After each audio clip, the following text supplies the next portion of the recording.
নমস্কার, সবাই কেমন আছেন? আশা করছি সবাই খুব ভালো আছেন আর আমিও ভালো আছি। ড্রিম লাইফ বিউটির আরও একটি নতুন ব্লগে আপনাদের সবাইকে স্বাগত জানাই। এখন বাজে সকাল 11টা আর এখন থেকেই আজকের ব্লগটা শুরু করলাম। আজকের দিনটা ছিল সোমবার। ঘুম থেকে উঠেছি ওই 5:45 নাগাদ। তারপর ঘুম থেকে উঠে রেডি হয়ে ছেলেকে রেডি করে তারপর ছেলেকে নিয়ে গিয়েছি স্কুলে। ওখানে তো স্কুলে গেলে আমাকে ওখানে বসেই থাকতে হয়, কারণ অত দূর থেকে বাড়ি আসা সম্ভব হয় না। তো তারপর তো 9টায় ছুটি হয়েছে আর বাড়িতে আসতে আসতে ওই 10টা মতো বেজে গেছে। তারপর সকালের খাওয়া দাওয়া কমপ্লিট করে যা টুকটাক কাজ থাকে আর কি, বিছানা ঘর এগুলো গোছানো, ওগুলো করে তারপরে এই যে দুপুরে রান্না করতে শুরু করলাম। আজকে বাজার থেকে এনেছে একটু চিকেন। আজকে চিকেন রান্না হবে আর তার সঙ্গে বেশি কিছু করব না। বাড়িতে যেদিন চিকেন রান্না হয় তার সঙ্গে অন্য কিছু করলে পারে না, সেগুলো পড়েই থাকে।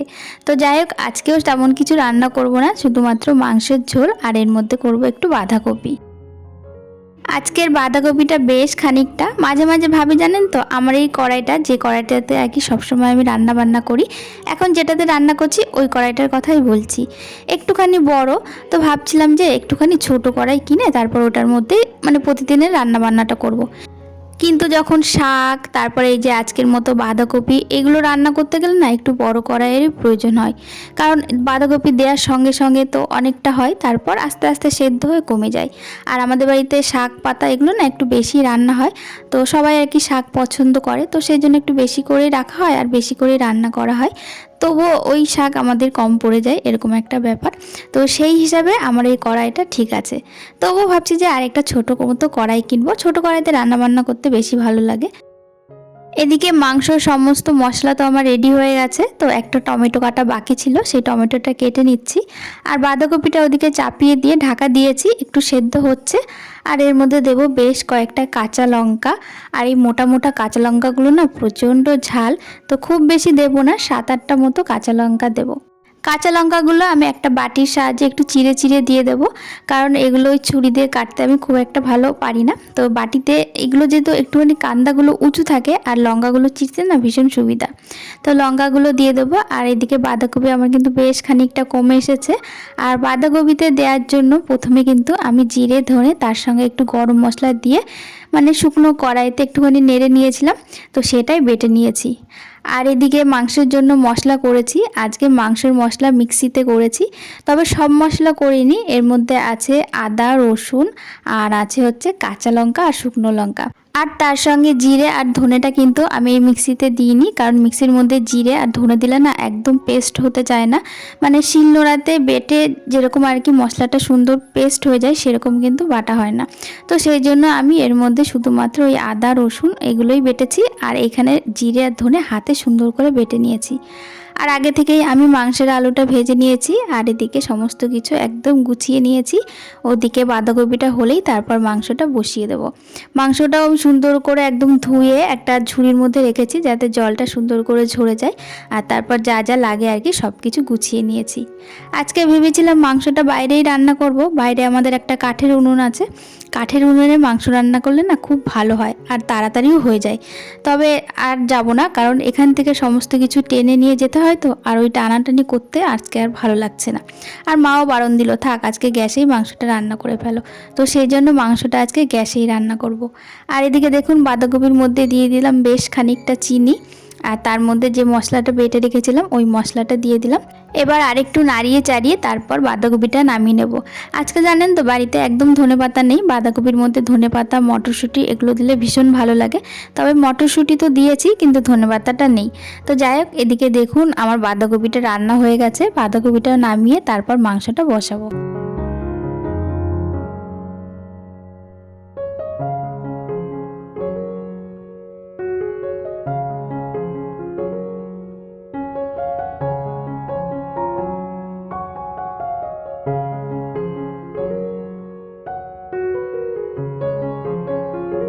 মাংস রান্না করার জন্য কড়াইতে আমি বেশ খানিকটা তেল দিয়েছি, তেলটা খুব ভালো করে গরম করে তার মধ্যে তেজপাতা গোটা জিরে ফোড়ন দিয়েছি।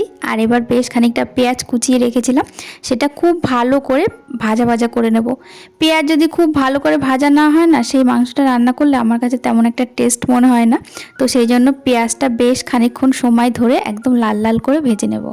আর মাংসের আলুটা তো আমি আগেই ভেজে নিয়েছিলাম, তো ভালো হয়েছে, একদিক থেকে তাড়াতাড়ি হবে আর কি। তো এদিকে দেখুন পেঁয়াজটা বেশ খানিকক্ষণ ধরে কিন্তু আমি একদম লাল লাল করে ভেজে নিয়েছি।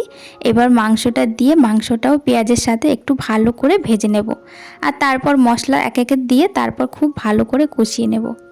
আমার আগের ব্লগে শিল্পী ক্রিয়েশন থেকে একটা কমেন্ট করেছে দিদিভাই, তো লিখেছে খুব সুন্দর করে কাজগুলো গুছিয়ে নিলে। সুন্দর একটা কমেন্ট করার জন্য থ্যাংক ইউ সো মাচ। এভাবে আমার পাশে থেকো। আর কাজ বলতে সংসারের যা যা কাজ থাকে সেগুলো তো গুছিয়ে নিতেই হয়। আমরা তো গৃহিণী, আমরা যদি সুন্দর করে না গোছাই তাহলে আর কে গোছাবে বলুন। তো যাই হোক, সুন্দর করে হোক বা যেমন করেই হোক কাজ করতেই হবে, গুছিয়ে হোক বা অগোছালো করে হোক, যা করে হোক, মোদ্দা কথা হচ্ছে সংসারে থাকতে গেলে সংসারের সমস্ত কাজ কিন্তু গুছিয়ে নিতেই হবে। আর সুন্দর করে যদি গুছিয়ে নেওয়া যায় সেই কাজে আর দ্বিতীয়বার হাত দিতে হয় না, আর প্রথমবারেই একবারেই কাজটা কমপ্লিট হয়ে যায়। আর এভাবে কাজ করলে একবারে যদি গুছিয়ে কাজটা করা যায় তাহলে কিন্তু অনেকটা কম সময়ের মধ্যে হয়ে যায়, দ্বিতীয়বার সেই কাজে হাত দিতে হয় না। আর দ্বিতীয়বার যদি কোনো কাজে হাত দিতে হয় তাহলে কিন্তু কাজটা অনেকটা দেরিতে কমপ্লিট হয়। আর একবারেই যদি একটা কাজ যদি সুন্দর করে একদম কমপ্লিট করে গুছিয়ে নেওয়া যায় তাহলে অনেকগুলো কাজ কিন্তু পরপর করে নেওয়া যায়, না হলে ছড়িয়ে ছিটিয়ে কাজ করলে পারে না, সেই কাজে আবার দ্বিতীয়বার করে হাত দিতে হয়। আর এইভাবে কাজ করতে থাকলে সারাদিনে কাজ শেষ হয় না, আর মনে হয় যেন সারাদিন তো কাজ করেই গেলাম কিন্তু কি কাজ করলাম সেটা আর চোখে দেখা যায় না। তো যাই হোক, এদিকে আমার মাংসটা খুব ভালো করে কষিয়ে তারপর ঝোল দিয়ে দিয়েছিলাম, আর এদিকে মাংসটা আমার হয়েও গেছে। আর এখান থেকে কিন্তু কষানোর সময় প্রায় অর্ধেকটা মাংসই উঠিয়ে দিয়েছি, কারণ কষা মাংস খেতে বাড়ির সবাই খুব পছন্দ করে। আমার ছেলে হাজব্যান্ড তো কষা মাংস দিয়েই ভাত খেয়ে নিয়েছে, আর তারপর ঝোল দিয়েছি। আর এদিকে রান্না বান্না আমার কমপ্লিট হয়ে গেছে। আর রান্নার পরে বেশ কিছু বাসন ছিল সেগুলো মেজে নিচ্ছি, মেজে নিয়ে তারপর রান্নাঘরটা খুব ভালো করে পরিষ্কার করে নেব।